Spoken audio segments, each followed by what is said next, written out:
Time now to bring on a great friend of the show, Zach Brook with NBC Sports Washington.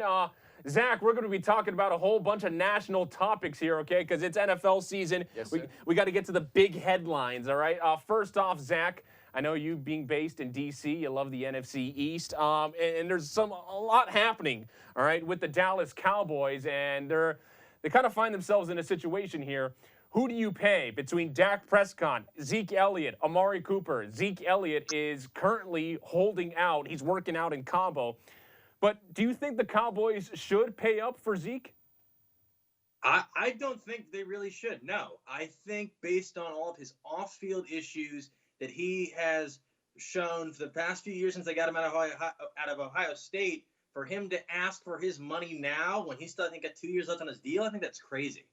Then the other story came out today about a potential cover-up of a car accident that he initiated back before the 2017 playoff, where he severely injured a guy. Now the guy's suing for $20 million. He can't stay out of trouble, and now he's down in Mexico vacationing when he should be practicing. You see Dak Prescott, who's a model of excellence. You see Amari Cooper, who's willing to play even though he doesn't have a guaranteed contract for next year. Then you see Zeke, who's basically Jerry Jones has gone to bat for him every time since Ohio State. And for him to ask for more money now after everything he's done, I think it's crazy. I think you let him roll it out and see if he can get his act together. I hear you on all that, but I think Ezekiel Elliott's like way better than Dak Prescott and Amari Cooper. So, Prescott's numbers are pretty pedestrian without 21 in the lineup. Do you think the Cowboys can really afford to not have him there? It's not that I don't think they can not afford him. I know right now the entire offense is based around him. But you just start a training camp. You want to try something new. They just got Jason Witten back. You got Allen Hurns. You got Amari Cooper. And they just signed Alfred Morris if you want to include him in the rushing game. I think Zeke is holding out. I think it's a bluff. I think he will be back next week. Wow. He's going to lose a lot of money if he doesn't come back next week. So it'd be interesting to see who blinks first. You're not anticipating a Le'Veon Bell type situation or what Melvin Gordon could be orchestrating here where he just sits out and that's that? No, I think that the Le'Veon Bell, that was coming for a while. And Melvin Gordon, I think that's crazy too. Melvin Gordon's been banged up the past couple of years. And Phillip Rivers, their offense is predicated more on the aerial attack. Plus, they just got Hunter Henry back. You got Mike Williams. You got Keenan Allen. And if Melvin Gordon doesn't play, they have Austin Eckler and Justin Jackson. I think they'll be fine. I think that one could stretch out into the season. That's an interesting one to take note of because I don't think that I think they said it's $2 or $3 million apart. And if it's still going on that long, maybe they really don't want to pay him. Zeke, I think they're just gonna fess up and give him the money, but I think it's gonna be a very long contract with a lot of incentives, basically saying that you need to get your act together. If not, I think they're just shooting themselves in the foot. Do fans in the greater DC area do any of them like Daniel Snyder? I think he's growing on some people. I think personally, if the Redskins would have gotten Hard Knocks over the Raiders, I think he would have gotten a bigger fan base and kind of so, okay, this guy's more interesting than people know. But I think with Haskins drafting him and then grabbing Montez Sweat, right now he's on the good side of a lot of Redskins fans. All right, well, you're staying on his good side too, so that's good. Hey, Zach, obviously the Redskins had a quarterback that we know here in the Bay, Alex Smith, suffered that gruesome injury. And now they have Dwayne Haskins, who is a high pick out of Ohio State. How's he looking? He's looking great right now. Right now, I think, especially with the Trent Williams holdout, personally, I think they should try to keep him on the bench and have him learn as much as possible for as long as possible. But right now, they're kind of they have a quarterback battle going on. Colt McCoy's back healthy, and they brought in Case Keenum. And I think they're just kind of seeing who impresses the most, and then they're going to throw them out week one. Right now, I think it's a pretty tight race, and then you do have Alex Smith, who is at training camp. He's not practicing, but he's just kind of lending an ear, just kind of giving his insight. And I think the best quarterback will be there week one. I'm hoping it's not Haskins, and they can kind of show him the ropes a little bit because their first few weeks, they have a very difficult schedule. How concerned should the Colts be about Andrew Luck's calf injury, Zach? Because I'm seeing reports that it was a calf strain, that it was getting better, and now a setback. Now they're thinking maybe he misses games. I don't think it's anything to worry about.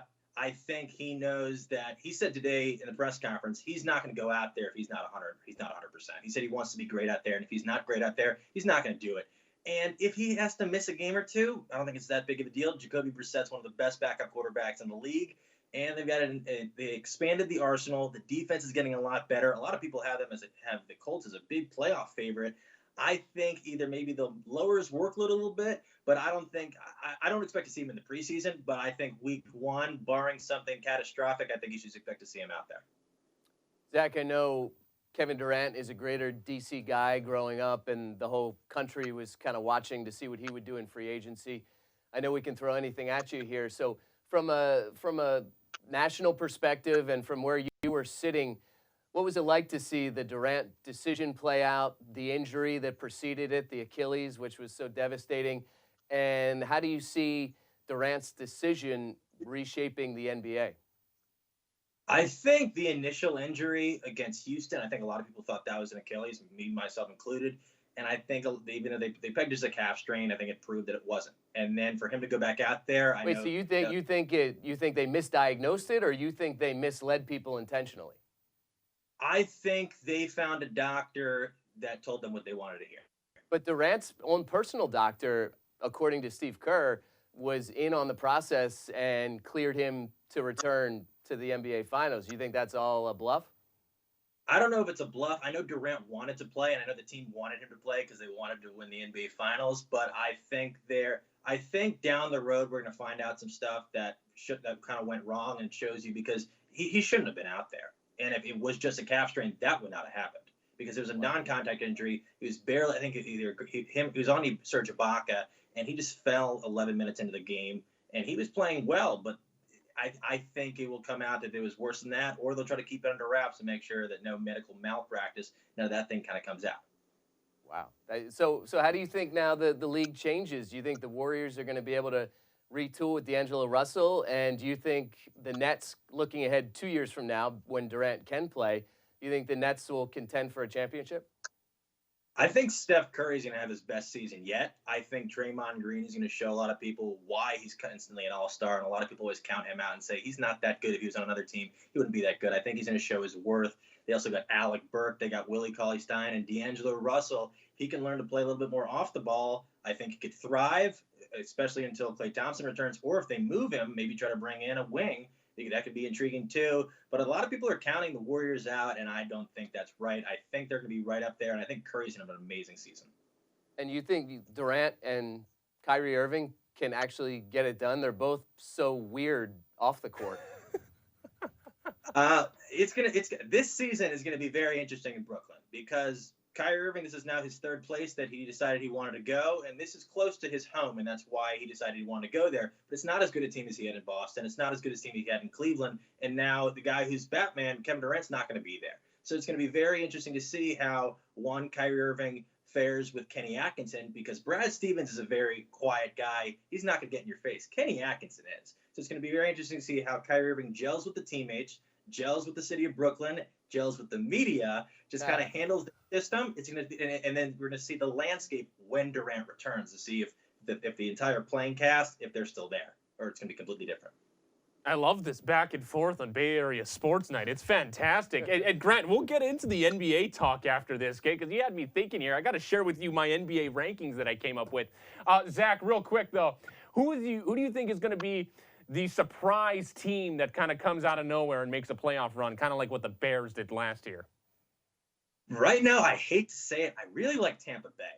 I think their offense is really, I think if they can get Jameis Winston under wraps and keep him centered, I think they could be the surprise playoff team this year. Because you got Mike Evans, you got O.J. Howard back, you got Chris Godwin. I think they're going to be exciting. So they're one to keep an eye on. And I'm also looking up at Buffalo. I think they might be a wild card. I think Josh Allen is going to have the best season of any of the second-year quarterbacks.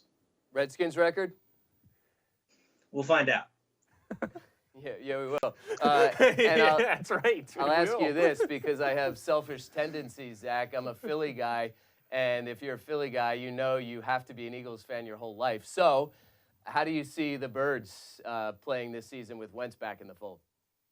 I think a lot of people are sleeping on Wentz. I think he's going to put up numbers similar to his MVP campaign, and I think their offense, everything they got from bringing in Deshaun Jackson to bringing in Jordan Howard to getting J.J. Arcega-Whiteside from Stanford, I think their offense is going to be really exciting this year. The main question is they really didn't do that much to improve their secondary. Their corners are a little bit suspect, but I think they're going to, especially with all the stuff going on in Dallas and the Redskins are rebuilding and the Giants, I don't know what's going on. They don't have any wide receivers on the depth chart right now. I think the Eagles are going to run away right now with the NFC East, barring something catastrophic. That's impressive. Do you know that much about every team, or is it just because the Eagles are in the NFC East and you have to pay particular attention to that? Because you're like a, do you remember the Encyclopedia Britannicas? Yeah, I like this. Getting to know I don't know how Zach. old you are, but. No, yeah, I follow the NFC East a lot, just trying to pay attention to the major topics that are going on. Especially they play Washington twice a year, every year, and a lot of times it's not close. So I like to try to keep tabs on them. Help us with this, Zach. Moving away from the NFC East, which Bay Area quarterback do you think has the better season, Garoppolo or Carr? Well, John Gruden would say Nathan Peterman, but I'm going to go with I'm going to say Derek Carr based on I think they're going to be better than people think. A lot of people think, okay, they completely retooled everything. They got rid of Amari Cooper last year. They got rid of Khalil Mack last year. They brought in Tyrell Williams. They brought in Antonio Brown. They drafted Josh Jacobs. Garyon Conley is improving. You got Burfict. You got Maurice Hurst. I think they're going to be better than a lot of people think. A lot of people thought last year Gruden has no idea what he's doing. They gave him a 10-year deal, and they should probably get rid of him in the first. I think he has a plan. As much as I think he's erratic, I think he has a plan. And I think America is going to fall. They're going to fall in love with this team on Hard Knocks because it's going to be an exciting team. There's a lot of personality, and I think it's going to take the league by storm. So I'm excited. I agree with you that America is going to fall in love with John Gruden and the team on HBO. But you mentioned that Gruden's erratic. Doesn't that concern you? And when you look at the owner who gave him that 10-year, $100 million contract, don't you have serious question marks about that tandem's ability to get this team back on track? Well, I think when you bring in Antonio Brown, you're selling tickets, and you got a fan base, and he's going out there to prove something. He's proving that he wasn't a product of Big Ben, he wasn't a product of the Mike Tomlin's offense, that he's one of the best receivers in the NFL. He was slept on, late round pick, and that he's consistently regarded as the best receiver in football. And if he can prove it with a quarterback who's been suspect the past few years, I think that just adds to his legacy. And then you got an improving young core. You got a lot of picks this year. And I think they're gonna surprise a lot of people. I don't think they're gonna blow everybody away, but a lot of people probably are counting them out, thinking they'll win maybe 5 or 6 games. I think they're gonna be right on the bubble of the wild card. Are you a Vegas guy? You going to go to Vegas to watch him play? Maybe we'll see. Hopefully, Ezekiel Elliott stays out of there. Very, very good. Zach Brook with NBC Sports Washington, covering all the bases here. Fantastic. Have a good week, Zach. We'll Thanks, talk to Zach. you later. Appreciate it. Thank you.